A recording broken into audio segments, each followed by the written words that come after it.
There's a robot gap between the West and Japan. In the West, robots are considered a threat. They rob us of our jobs and eventually want to eradicate humanity. But in Japan, robots are heroes, and they're becoming more and more like human beings. The first home robots are already for sale. But how do we deal with robots in tomorrow's society?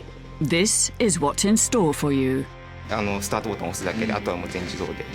で、人間よりもはるかに多く人数さばきますし、中継いらないですし、文句言わないですし。We're robots made of robots, made of robots, made of robots, made of robots. Android is a mirror to reflect humanity, and by creating Android, so we understand more about the human. So, and by creating myself, I try to understand myself. This is Backlight. Welcome to the world of androids.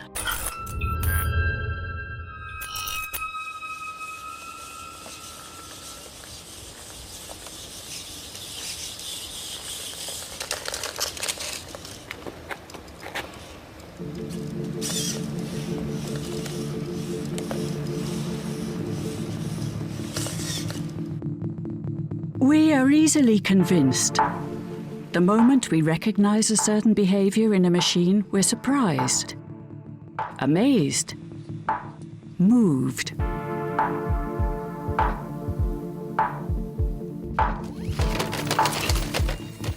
We're sad to see a robot getting kicked. We are programmed to recognize patterns and inclined to interpret them as real.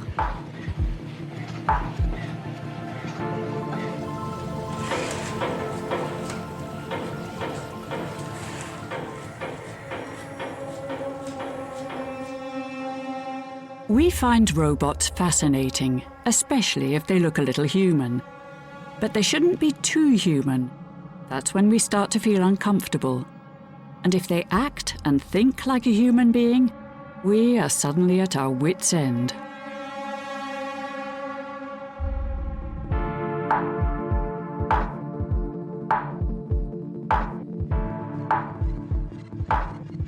We invest billions in the development of intelligent, human-like robots. We know they're going to arrive, but at the same time we're scared of them. In almost every robot film in the West, robots want to take over the world.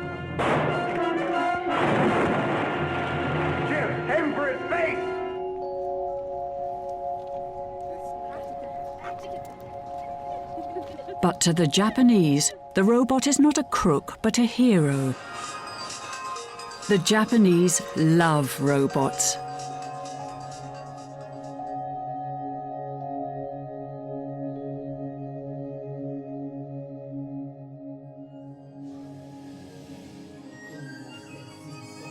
In Tokyo, there's even a robot restaurant.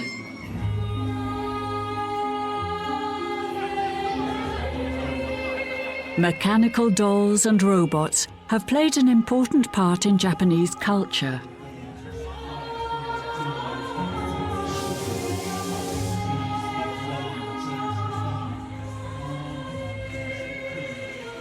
Naho Kitano is co-owner of Highbot, a robot firm that produces specialist robots that can crawl into any space.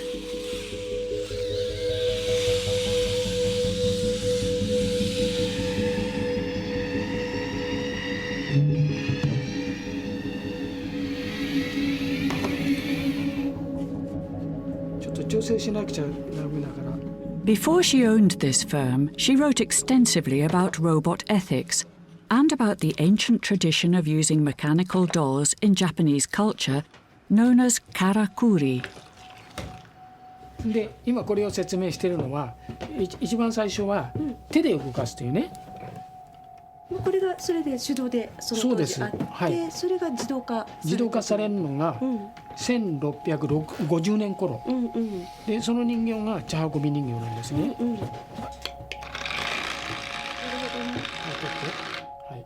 それでお茶を飲んでいただいて、はい、それで返します。なるほど。from the 16th, 17th century, the Japanese people enjoying seeing something moving automatically. We were enjoying that. That was a fact here. We can see the history. So for that sense, yes, we can say that this is a tradition of the Japanese robot, probably. これはね、今ゼンマイ巻きましたね。で人形がいて、この赤い箱持って。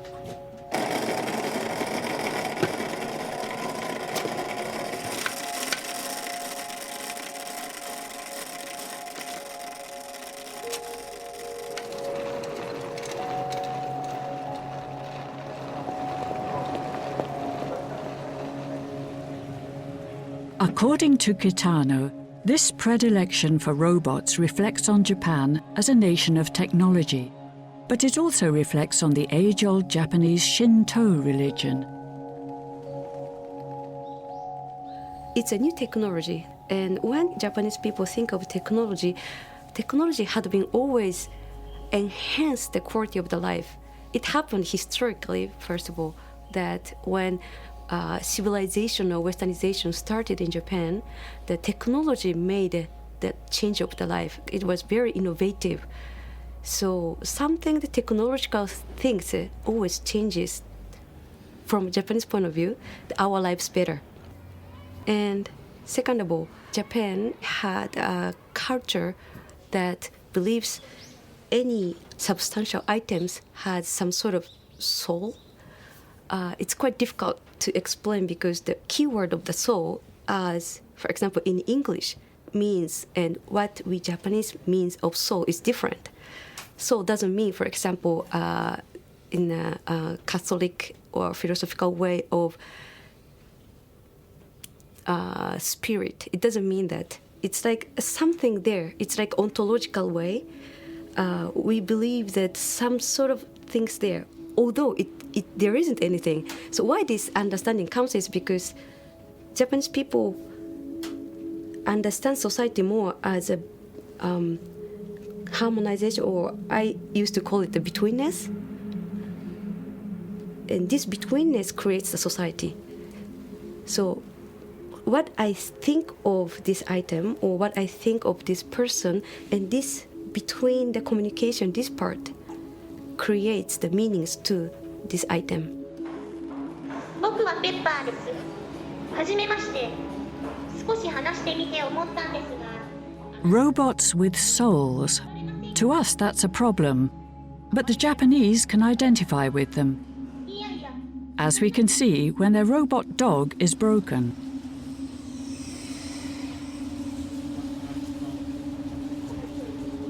After a 2-hour drive from Tokyo, we find the Funabashi family at their small-town home.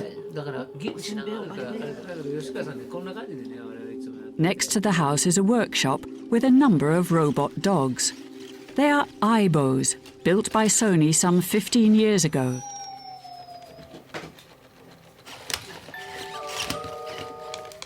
In 2007, they stopped building the Aibos, and in 2014, they stopped servicing them. Former Sony employee Nobuyuki Norimatsu took the Aibo servicing over when he noticed that many owners felt seriously sad when their Aibos broke down.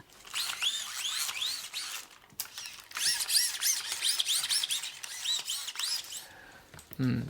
いろんな環境の中で、相棒を飼ってるんですけれども、例えば食堂されてたり動物アレルギーがあったりするような人たちがやはり飼われてて、一つのファミリーの中のメンバーだということになってるんで、やはりそれが壊れるということは、そのオーナー様にとっては非常に寂しいことだというのをですね、つくづく感じています。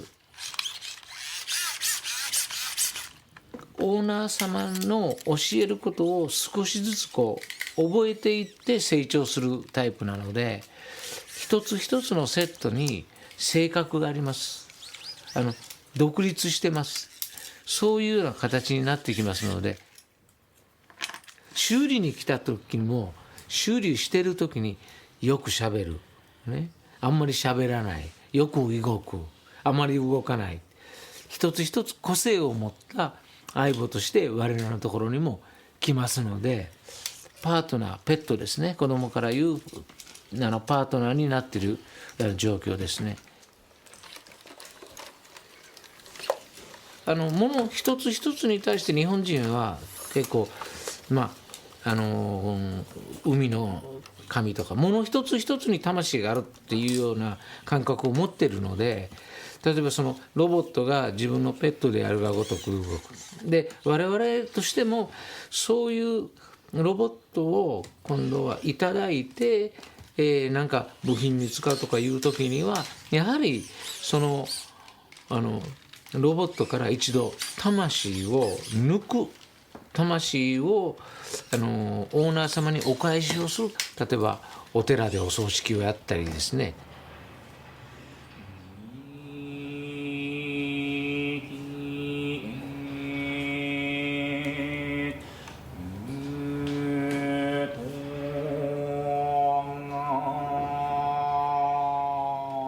で私たちがロボットをお寺に持って行ったのは、要するにそのオーナー様から預かったやはり魂を抜こうと、やっぱり魂が入ってますから。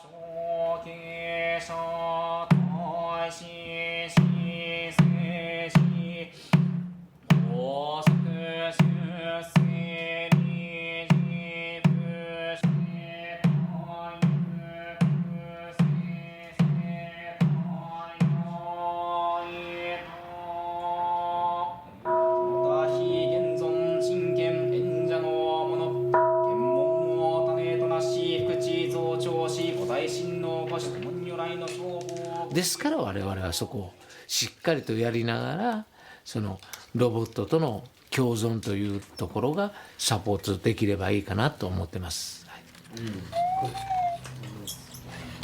い、わけが違う。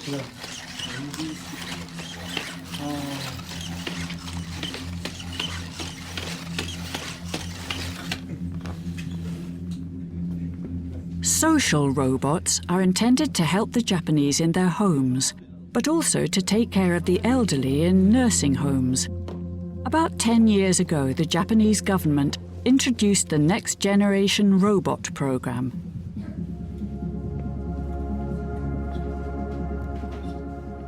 Many millions of yen found their way to, amongst other places, Hiroshi Ishiguro's robot lab.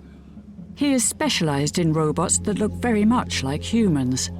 He calls them Geminoids, robot twins. ジェミノイドのもう少し、正確な定義っていうのが、実在する人間を、モデルにしたロボットっていう意味ですね。私が操作してますので、よければ触ってみてください。もう触られてます。どうですか、触られてみて。そんなに怖がらないでください。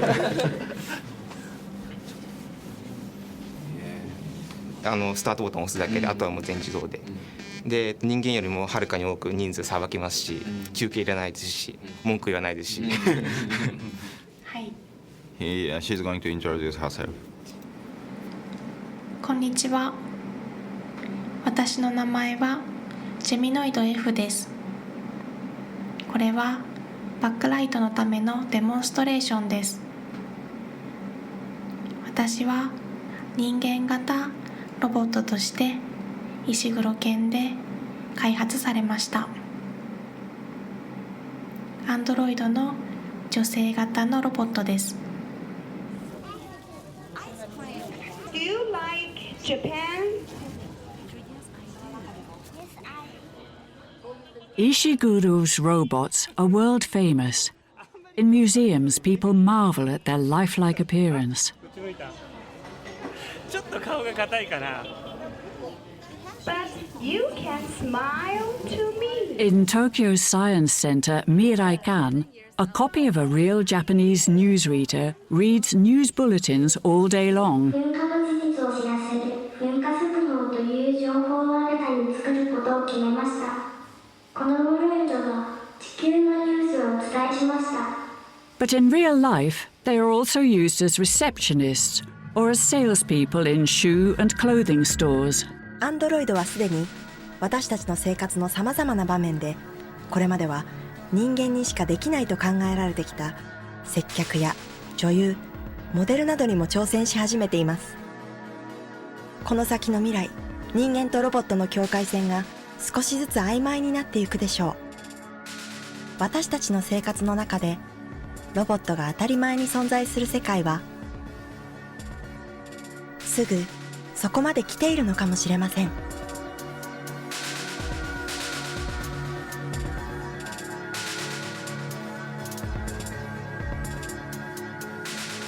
Well, sometimes the robot is much better than the human because we don't feel the strong pressure, right? When we talk to the people, right, and sometimes we feel the very strong pressure, right?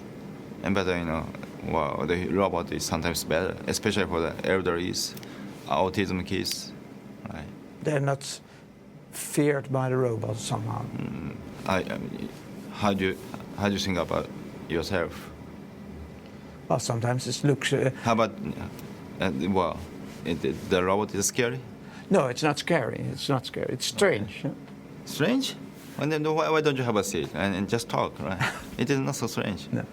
She's not strange, But once you talk with her, right, you're gonna change your mind completely.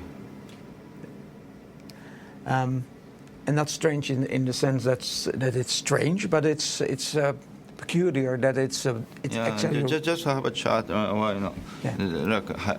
they give her the hug, and it almost feels intimate if you touch her or something like that. But you should try. Come. I try. So, but no. Huh? Yeah. No. And then, yeah, but it feels so strange. I mean, it's sort of. Well, it feels intimate somehow to touch her and just. Yeah, like a human. Yeah, that's true. The only thing is she's cold. She's cold. Yeah. Well. You don't mind touching you? Oh, that's good. Thank you. Thank you. He's talking.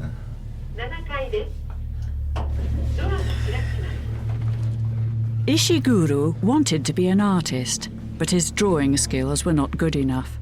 So he decided to make robots. Some vanity did play a role in this. He decided to make a copy of himself. こんにちは。ATR と大阪大学の石黒です。こんにちは。私は石黒のアンドロイド、ジェミノイド HI1 です。2006年に生まれました。Android is a mirror to reflect humanity, and by creating Android, so we understand more about the human. And by creating myself, I try to understand myself. But you say it is a sort of mirror. How do you mean?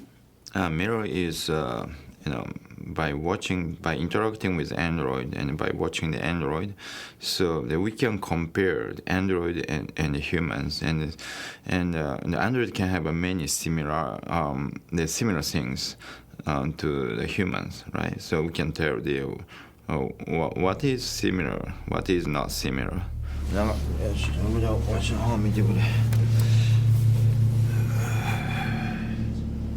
これちょっとストッキング変えなさいよ。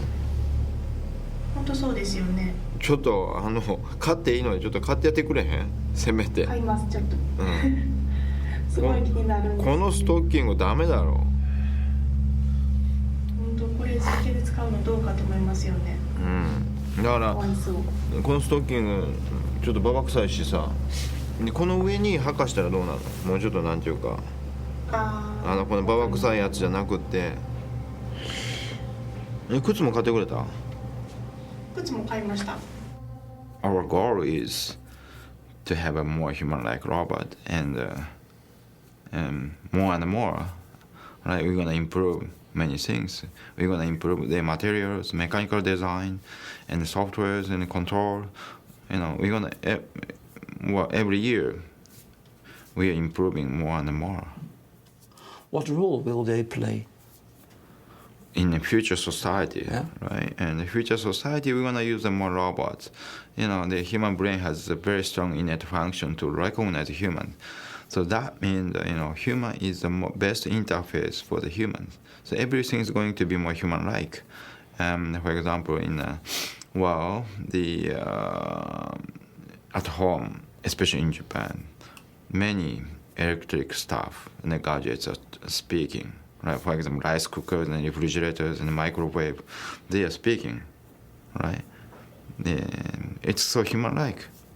Well, the appearance is not human-like, but the voice is quite human-like. So, the human-like modality is good for the humans as an interface. Okay, so I strongly believe, near futures we're gonna use more human-like robots, many places, schools, stations, everywhere.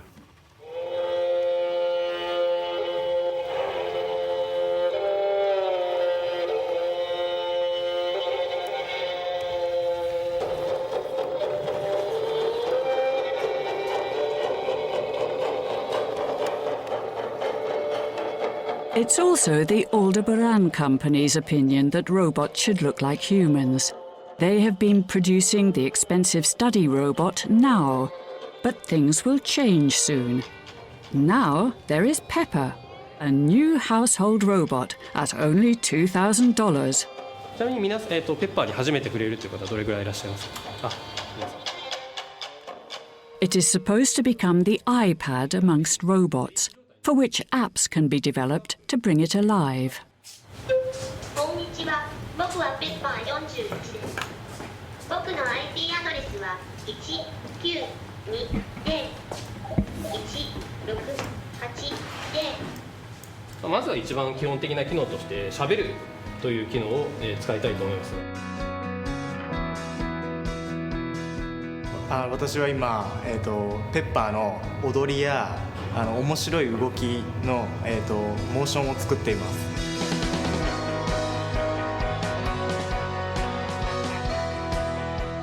ペットを認識するモジュールを作っています。このペットを認識するモジュールは猫、犬、鳥を認識することができます。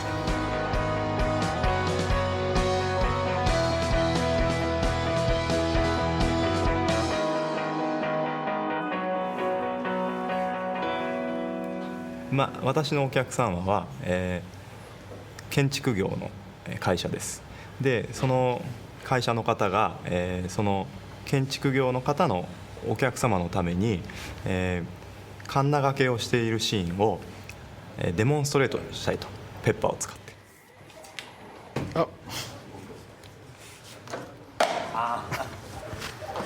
ダメだね。Before the personal computer, the computer was quite expensive, and the people cannot use it, right? But just universities and some rich companies that could use their computers, right? But with the personal computers like a Macintosh,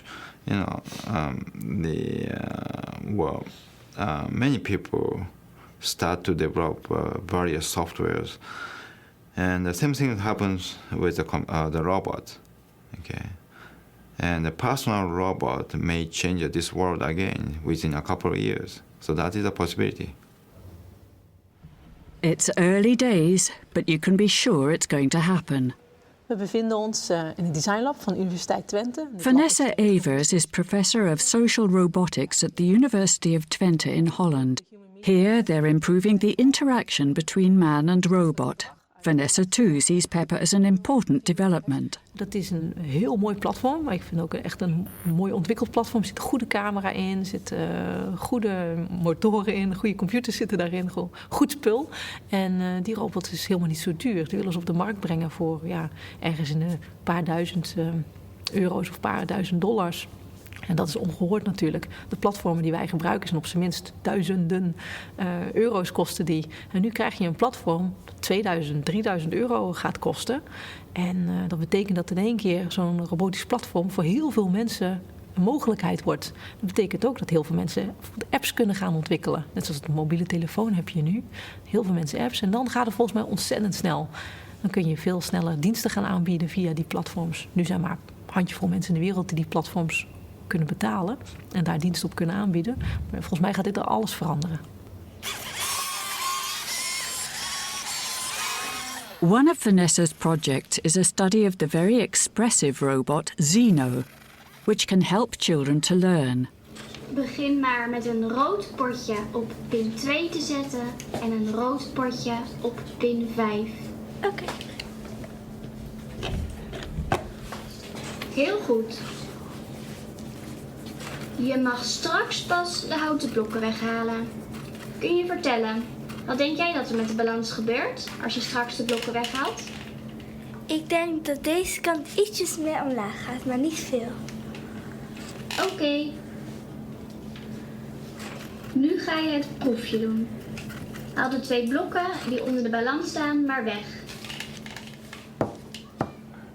Ja, wanneer je dus intelligent lesmateriaal gebruikt, en zeker wanneer je daar een sociale agent, in het geval een robot, inzet, dan verwachten wij dat er een sociale band kan ontstaan. En vooral omdat wij sociaal gedrag in die robot stoppen, willen we eigenlijk dat er iets van een sociale band ontstaat tussen het kind en het lesmateriaal, in dit geval de robot.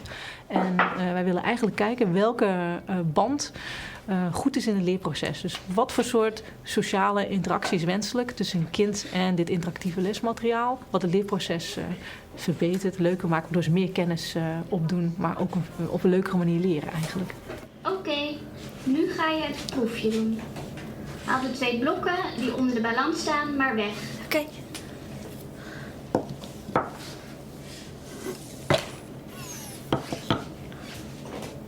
Goed zo. Vertel eens, wat is er gebeurd met de balans? Ik had gelijk, hij is omlaag gegaan. Dat is interessant. Apart from educational robots, Avis is conducting research into robots that can help people at museums or airports. For this, you need social robots that can learn to understand people. Please follow me.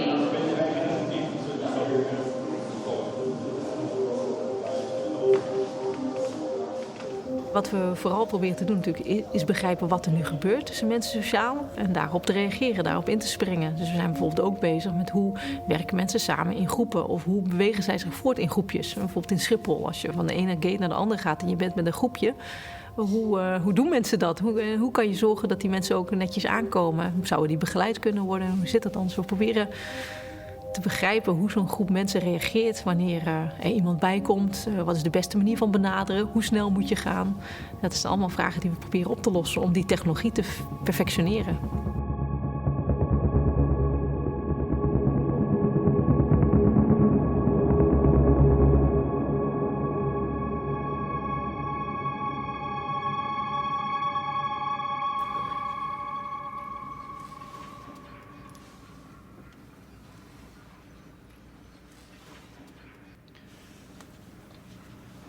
このロボットは僕ら大人がまるでその人間の子供を相手にするように自然に優しく接することができるようなロボットを実現するために作っています。でそんな風に僕らが簡単に触れて子供を接するように自然に遊べるようなロボットができたらこのロボットを使って例えば人間の大人がなんで子供に対して情緒豊かに接するのかということを調べるためにも使えると考えています。子どもの体というのは小さいのにたくさんの関節が大きく柔らかく動くことができます。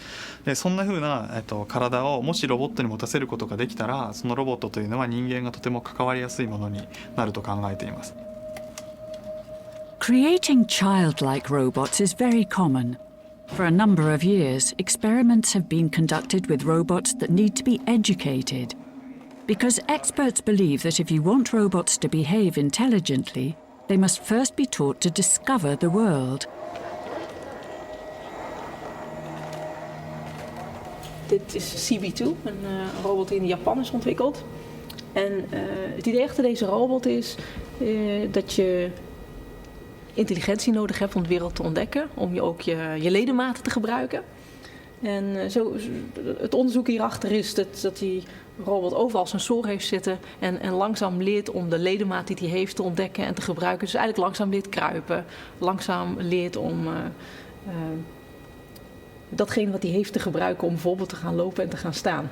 Ja, dat is gewoon een stuk technologie met siliconen rubber eromheen. Het is gebaseerd op hoe kinderen zich ontwikkelen. Hoe kinderen leren om eigenlijk hun benen en hun armen te gebruiken.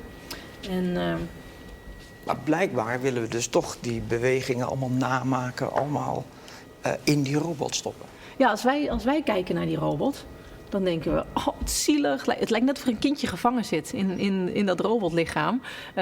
Wat probeert te kruipen. Maar dat is helemaal niet zo. Maar wij kunnen niet anders dan daar een kind in zien. Dus bijvoorbeeld hier gaan ze met die robot door een aantal fases heen van opstaan. En wat is dan de beste manier om op te staan? En hoe kun je opstaan? Nou, dat ziet er gewoon best wel sneu uit. Wij zien heel snel hier iets menselijks in. Maar dat is ook niet zo raar, want het ziet er dus ook uit als een kind wat leert lopen. Ja, maar goed, hoe wij met poppen omgaan is een beetje hetzelfde. Maar bij een pop is het toch anders dan wanneer je een technologie hebt dat zelf reageert. Dus deze robot die reageert op datgene wat ermee gebeurt. Als je hem oppikt, dan probeert hij of te staan of hij laat zich vallen. Het is toch wat anders dan alleen maar een pop. En een pop zien wij ook wel iets mensachtigs. Maar deze robot heeft gedrag waardoor het lijkt alsof hij zelf iets probeert te bereiken. En wij proberen dat te lezen. Wil hij nou wel gaan lopen of vindt hij het nou niet leuk dat er aan hem geshort wordt? Dit is iCup, een robot die in Italië is ontwikkeld. En de basisgedachte achter deze robot is dat je een lichaam nodig hebt om te kunnen leren. Dus als je geen lichaam hebt, geen handen, geen voeten, geen dingetjes niet vast kan pakken en niet kan ervaren, dan kan je ook niet leren. Dat cognitie niet zou kunnen bestaan zonder lichaam. Dat idee hebben ze verder genomen in deze robot, waarbij de robot eigenlijk de omgeving voelt, aftast en weegt en probeert en de kleur probeert te bepalen. En op die manier eigenlijk leert over de objecten en de relatie van die robot tot die objecten in de omgeving. Dus eigenlijk cognitie ontwikkelt door het exploreren van de omgeving.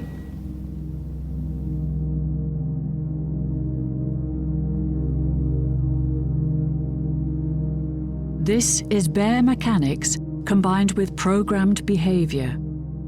But apparently, we ourselves are programmed to interpret this as real. And in this way, the human robot is not so far away. We zien een samenleving waarin autonome systemen ons herkennen, ons interpreteren en daar een reactie op geven. Die dus eigenlijk mee gaan draaien in de samenleving. Net zoals wij, maar ook onze huisdieren en boerderijdieren en dat soort beesten ook meedraaien in de samenleving. Dat is wel zo. Je voegt een nieuw soort agent toe aan de toekomstige samenleving. Die kunnen we ook echt gaan verwachten. Ja, in de stad ga je die dingen zien rondrijden en je gaat ze in ziekenhuizen zien en op stations en dergelijke.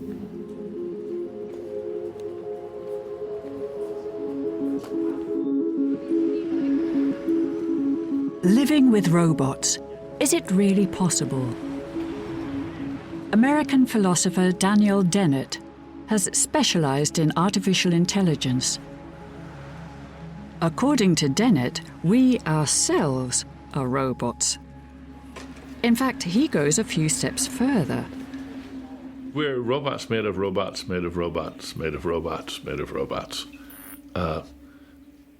If you look at a single cell, a neuron or an astrocyte, that cell is a sort of autonomous robot of itself. And if you look inside the cell, you find even more robotic parts moving around.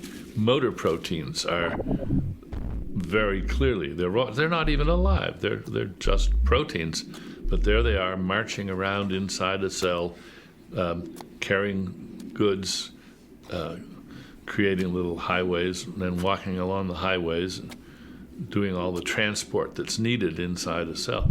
Those are robots for sure. They're nano-robots.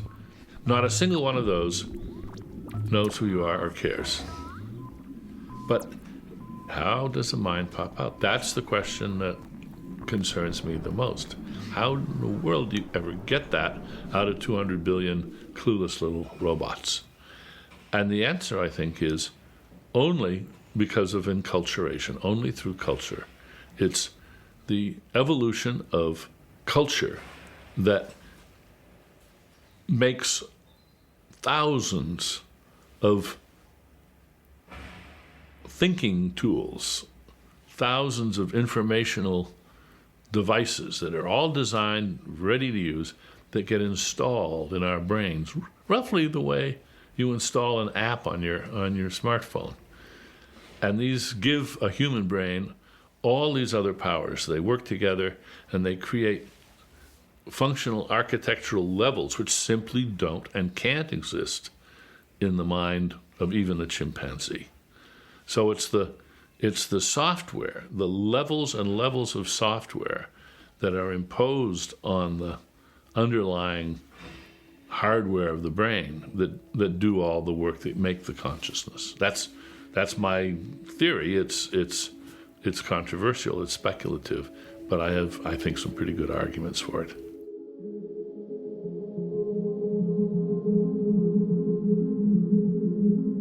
We are creating robots that look more and more like us, and we fill them up with apps to make them come across as convincing. Convincing in such a way that eventually we won't be able to distinguish between robots and humans. And then we say we're afraid of playing God.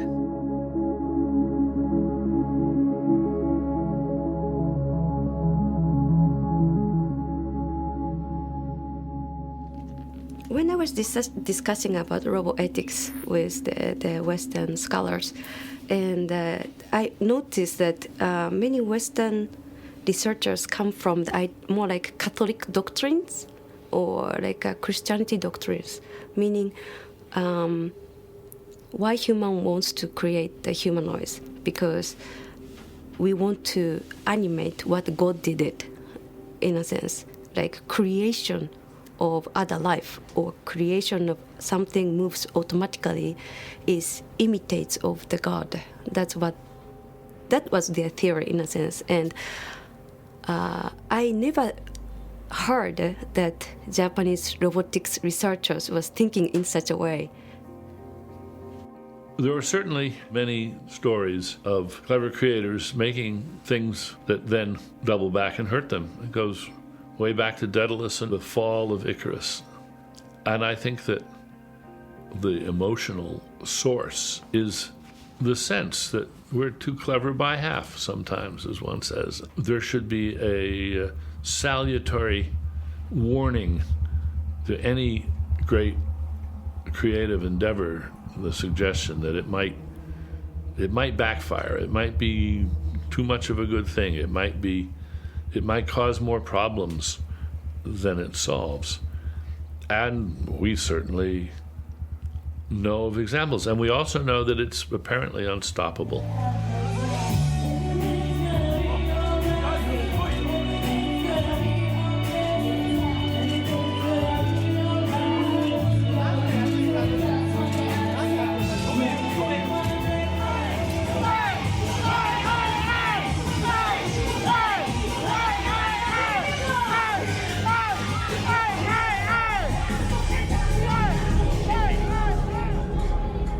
For the Japanese, robot ethics are entirely different.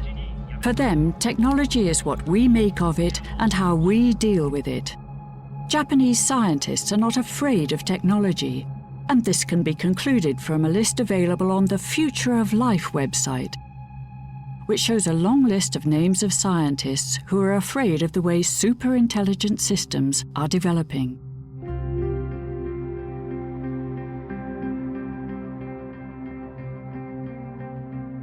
On this extensive list, hardly any Japanese names can be found. But why are we so afraid of things we are creating ourselves? Already, the computer is super intelligent. For example, memories. Memory is much better than a human. So, the cloud computer can have much stronger, the huge memories than the human. So, it's a super intelligence, I think. So already we got that kind of technologies. Well, we are using computer and computer using human. But the question is why human need to be special? Why human is in some sense superior than the computers and robots? I don't know. Okay, human is humans. Why we need to compare with others? So that is my question. Can technology think? Watson can. People and computers are always being compared. In two sacrosanct fields, man has already been defeated by IBM computers. Deep Blue beat the world's best chess player, and Watson beat the best Jeopardy player. Watson is now seen as the example of how far superintelligent systems can go. When asked a question, Watson generates a hypothesis and comes up with both a response and a level of confidence. And then Watson shows you the steps it took to get to that response. In a way, Watson is reasoning. You don't program Watson, you work with Watson. And through your interactions with it, it learns, just like we do. Every experience you give it makes it smarter and faster. Watson, right now, IBM's Watson, if it is what they say it is, and I'm going to say that they're giving a fairly good description of what its competence actually is, it should be able to help in medical diagnosis right now, because it can, using its deep learning techniques, go through inhuman amounts of data looking for patterns that no human diagnostician would dream of looking for, could dream of looking for. And it will find some. And it will make these suggestions. And if you have Watson in the room with you when you're scratching your head about a hard case, Watson might make those off-the-wall suggestions that would never occur to a human diagnostician, however ingenious and brilliant. And then that will be very valuable. You don't want to make that more human. You want to keep it inhuman, and as a sort of like a prodigy, has a very one-dimensional talent that's just off the charts and is otherwise an idiot savant. So we may have these wonderful idiot savants made out of artificial intelligence. We already do. But the idea that you can take 500 idiot savants and put them together into a intelligent, super intelligent human being is just, I think, very unrealistic.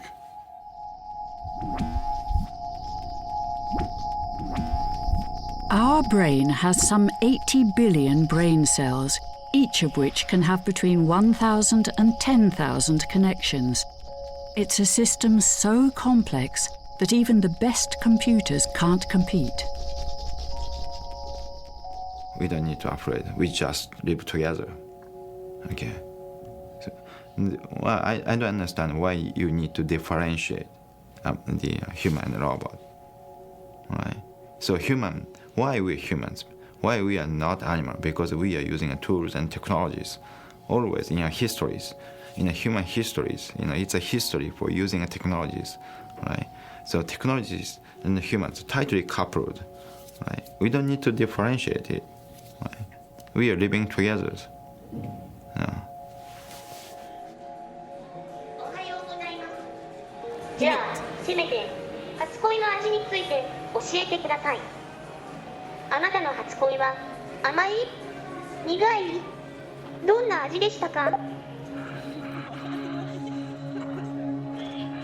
Hello, I like your face.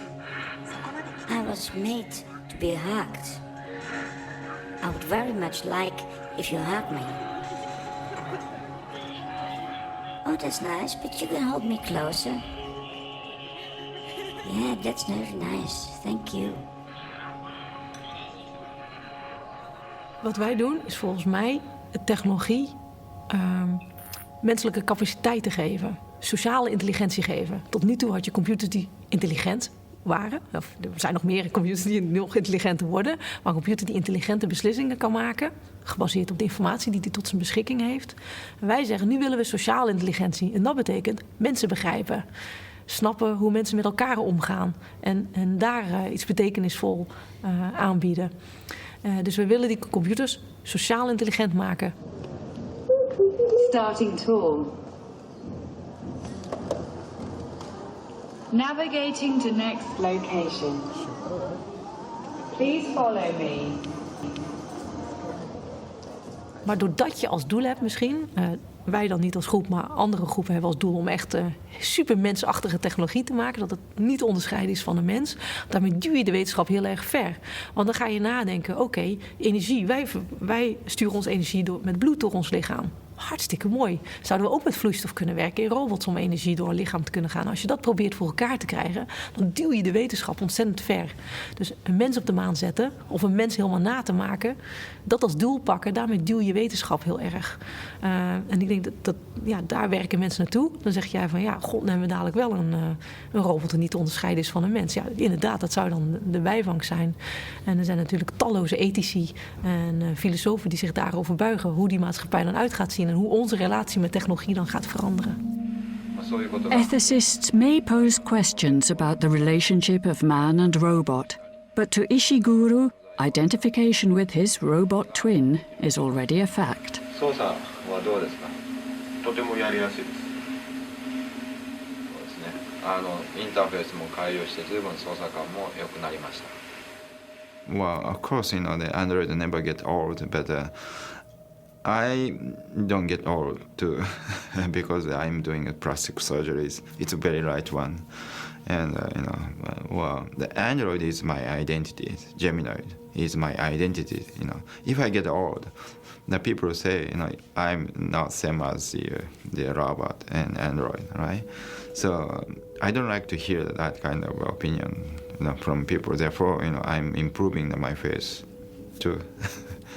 To keep up with your Android, actually. Yes, right. How do you think? I'm enough young as the Android, right? I've created my Android when I was 41 years old, and how do you guess my age, right? I believe my face looks like 40 or. Don't you think so? So it's really a mirror then. Somehow it's an improved mirror. No, it's identity. It is not mirror. Well, in some sense, it's a mirror, of course, but it's identities. Why you are shooting me today? Because you wanna watch my Android. You are interested in my robot. If I didn't create my robot, you didn't come here, all right? So Android is the most important things for you and me. Android is my identity. Android is my research result. See, therefore. We need to be identical. I don't like to lose my identity.